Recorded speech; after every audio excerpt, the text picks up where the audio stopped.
Magang tapos ko ngayon. 3 lang kasi alaga ko ngayon eh. Yung isa ko kasing alaga, hindi na niya kaya yung sarili niya. Kaya 3 na lang. Kailangan na niya kasing mapunta talaga dun sa nursing home. Kaya nabawasan ako ng isa. Kaya tuwang-tuwa naman ang biyanan ko.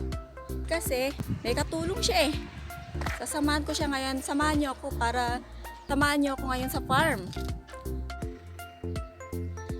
Yung mga taga city dyan, samahan niyo ako para ipakita ko sa inyo kung paano kahaba ang proseso ng pagtatanim nila dito sa Korea.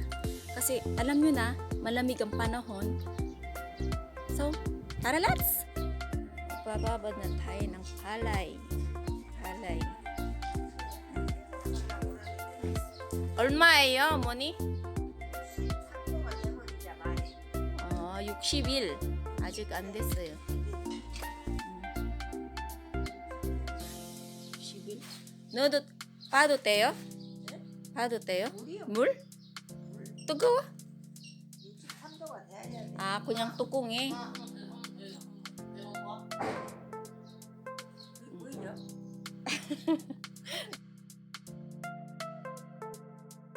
Hindi ako nakaabot. Tapos kagad. Pinabad. Kaya lang, kailangan dali-dali ang pagkakaano. 10 minutes lang. Mainit ang loob.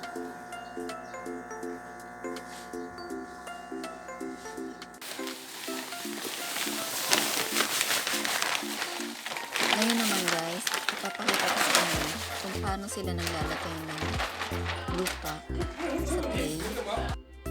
Yung tray na pinaglalagyan nila ng palay.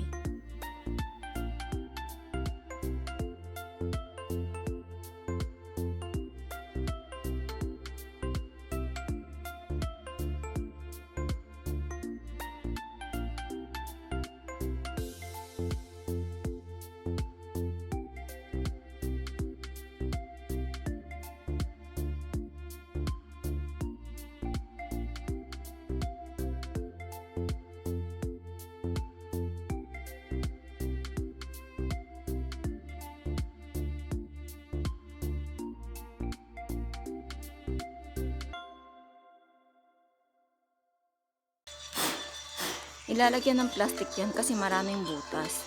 Kapag tumubo yung palay dyan, lulusot yung ugat dito, tapos didikit dun sa bukid. Mahirap tanggalin. Kaya, nilalagyan pa nila ng plastic dito, at saka lagyan ng lupa.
Ayan, naibalot na siya.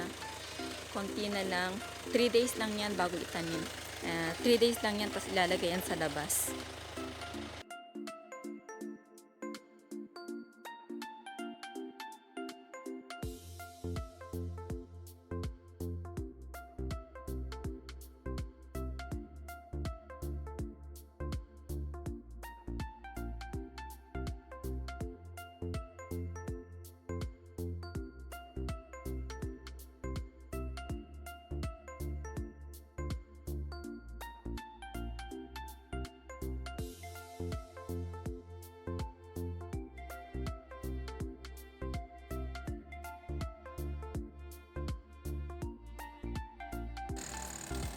얼마나 컸어?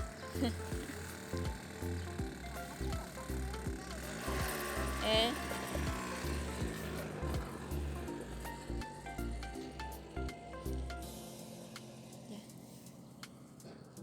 Ilang araw na lang pwede na itong itanim.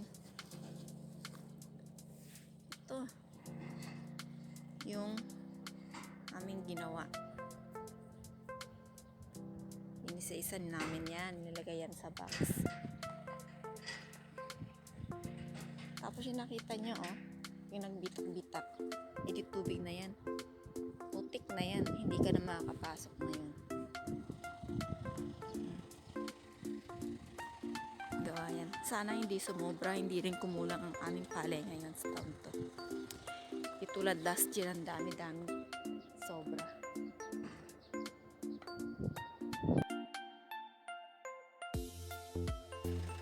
Kung gaano na siya pala.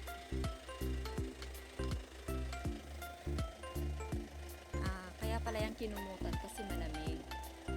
Malamig pa sa Korea.